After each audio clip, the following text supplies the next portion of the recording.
নমস্কার, আমার আপনজনেরা, রুদ্রবার্তায় আপনাদের সকলকে স্বাগত জানাই। আমি রুদ্রপ্রসাদ ব্যানার্জি। এই রাজ্যের বিরোধী দলনেতা শুভেন্দু অধিকারী বাংলার মানুষের কাছে, বাংলার মহিলাদের কাছে একটা প্রশ্ন ছুড়ে দিয়েছেন যে 2026-এর নির্বাচনের সময় তাদের ঠিক করতে হবে যে তারা কি চান, বোরখার ভিতরে থাকতে নাকি বাইরে। চলুন সব নিয়ে শুরু করা যাক এই মুহূর্তের রুদ্রবার্তা। আপনারা জানেন আর কিছুদিনের মধ্যে হয়তো ঘোষণা হয়ে যাবে যে 2026-এর বিধানসভা নির্বাচন ঠিক কবে। এরই মধ্যে আজকে এই রাজ্যের বিরোধী দলনেতা শুভেন্দু অধিকারী, যিনি এই মুহূর্তে জনপ্রিয়তায় মমতা বন্দ্যোপাধ্যায়কে ছাপিয়ে গেছেন, সে শুভেন্দু অধিকারীকে প্রশ্ন করেন সাংবাদিকরা যে বাংলাদেশে যেভাবে বিএনপি জিতে গেছে এবং জামাত শিবির কার্যত কোণঠাসা হয়ে গেছে এবং ফলত তারা কিন্তু বাংলাদেশ লাগোয়া এলাকায় তারা সক্রিয় হয়ে উঠেছে এবং বিভিন্নভাবে ভারত সীমান্তবর্তী এলাকাতেও বাংলাদেশি জামাতিদের নাকি আনাগোনা দেখা যাচ্ছে। এটা বিভিন্ন সময় অভিযোগ উঠেছে। তারই পরিপ্রেক্ষিতে সাংবাদিক প্রশ্ন করেন যে বাংলাদেশে বর্ডারে যেভাবে জামাতিদের উত্থান হচ্ছে তাতে কি বাংলায় ভোটে কোনো প্রভাব পড়বে? এর উত্তরে শুভেন্দু অধিকারী ঠিক কি বলেছেন শুনুন। বাংলাদেশের ভোটের রেজাল্টের পর সীমান্তের যে জামাতের উত্থান দেখা যাচ্ছে তাতে কি বাংলার ভোটে কোনো তার কোনো প্রভাব পড়তে পারে বলে মনে করেন? বাংলার ভোটের প্রভাব পড়বে না। ভারতীয় এবং বাঙালিদের সতর্ক হওয়া উচিত যে এই রাজ্যে যে সরকারটা চলছে তৃণমূল কংগ্রেসের, এটা কার্যত জামাতিদের সরকার। অর্থাৎ জামাত এলে এখানে কি হতে পারে, এখানে শরিয়া কানুন চলবে, সংবিধান এবং গণতন্ত্র চলবে না, মহিলাদের সমস্ত রকম অধিকার কেড়ে নেওয়া হয়, জামাতিরা যা করে সেই কাজ করবে। মহিলারা ভাবুন, বাংলার মহিলারা যে তারা বোরখার ভিতরে থাকবেন না বোরখার বাইরে থাকবেন।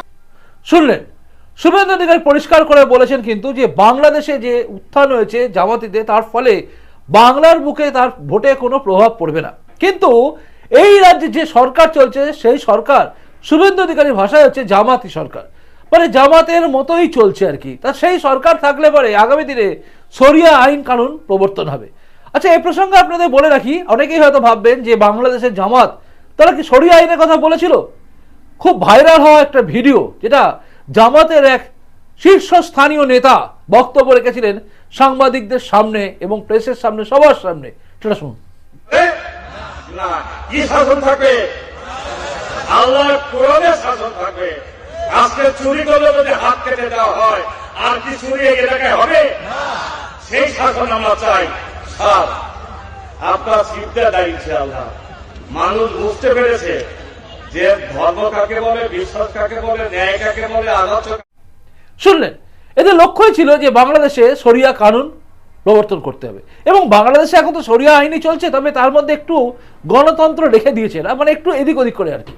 আগামী দিনে কি হবে আমি জানি না, কিন্তু শরিয়া আইন অনুযায়ী হচ্ছে চোর চুরি করলে তার হাত কাটা হবে, যেটা আরবে হয়। আরবে এবং বিভিন্ন যেখানে শরিয়া আইন চলে সেখানে এইগুলো হয়, দেখা যায়। তো সেগুলো হবার কথা বলছে কিন্তু বাংলাদেশের মধ্যে জামাতে শিবিরের লোকেরা। তাই শুভেন্দু অধিকারী যে কথাগুলো বলেছেন সেটাও কিন্তু ভাবার বিষয়। এবার ব্যাপার হচ্ছে এই জামাতে যে কথাগুলো তিনি বলেছেন সেটা অনুযায়ী কি হতে পারে? হতে পারে শরিয়া আইন যেখানে লাগু হবে সেখানে কিন্তু অটোমেটিক হয়েতে যে কোনো মহিলা, মানে মহিলাদের, তাদের কিন্তু বোরখা পরতে হবে। আপনারা জানেন বিভিন্ন জায়গা যেখানে ইসলামিক কান্ট্রি, সেখানে অনেক জায়গায় কিন্তু শরিয়াতি আইন যেখানে চলে সেখানে কিন্তু বোরখা মাস্ট হয়ে যায়। তাই শুভেন্দু অধিকারী প্রশ্নটা কিন্তু কোনো বাজে কথা নয় যে ভুলভাল বলছেন। শরিয়া আইন প্রবর্তন হলে কিন্তু এটা হওয়ার সম্ভাবনা খুব বেশি এবং এটা আমরা দেখি বিভিন্ন সময় বাংলাদেশে। আপনারা দেখেছেন যে কিভাবে হিন্দুদের ওপর নির্যাতন হয়েছে।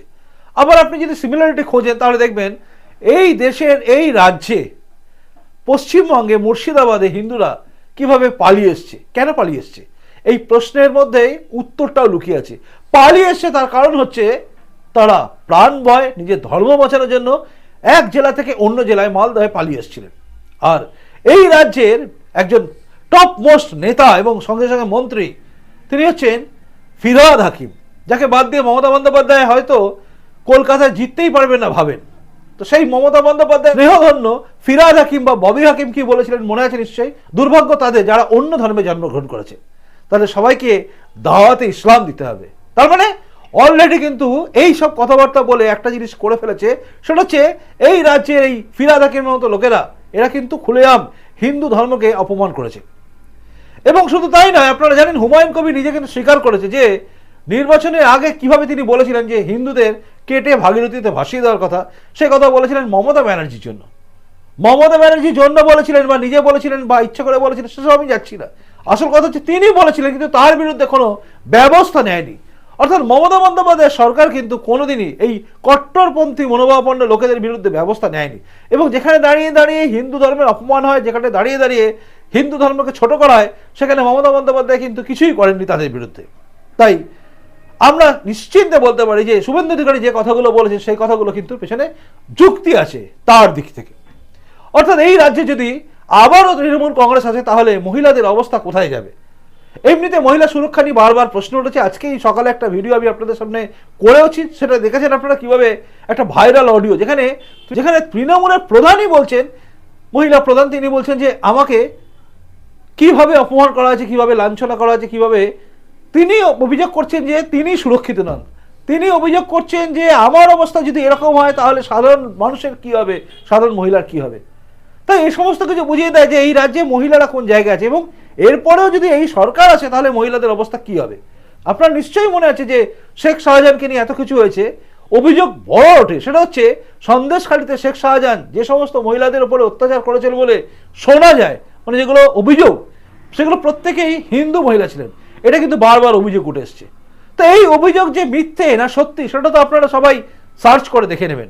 অর্থাৎ পরিষ্কার করে বললে একটা কথা বলা যেতেই পারে, সেটা হচ্ছে এই রাজ্যে যে ভোট আসছে, অর্থাৎ 2026-এ যে নির্বাচন হবে, সেই নির্বাচনে কিন্তু কার্যত ঠিক করতে হবে আমাদেরই যে আগামী দিনে আমরা কি করব। আর শুভেন্দু অধিকারী কিন্তু একটা কথা বলেছেন, সেটা হচ্ছে বাংলার মহিলারাই ঠিক করবে এবারে তারা কি করবেন, বোরখার ভেতরে থাকবেন নাকি বাইরে। যে এই রাজ্যে যে সরকারটা চলছে তৃণমূল কংগ্রেসের, এটা কার্যত জামাতিদের সরকার।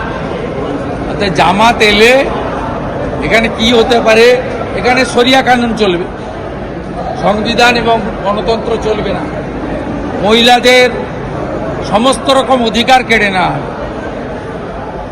জামাতিরা যা করে সেই কাজ করবে। মহিলারা ভাবুন, বাংলার মহিলারা যে তারা বোরখার ভিতরে থাকবেন না বোরখার বাইরে থাকবেন। কি বলেন আপনি? আপনি কি ভাবছেন? আপনাদের প্রত্যেকের কমেন্টসের অপেক্ষায় আমি রইলাম, আর আমার পরবর্তী প্রতিবেদন দেখার অপেক্ষায় আপনি থাকুন। প্রতিবেদন ভালো লাগলে লাইক করবেন, শুধু না তার সঙ্গে সঙ্গে শেয়ারও করবেন। চলুন আসি, দেখা হচ্ছে পরের রুদ্রবার্তাতেই। নমস্কার, বন্দে মাতরম, ভারত মাতা জয় হোক, জয় হিন্দ।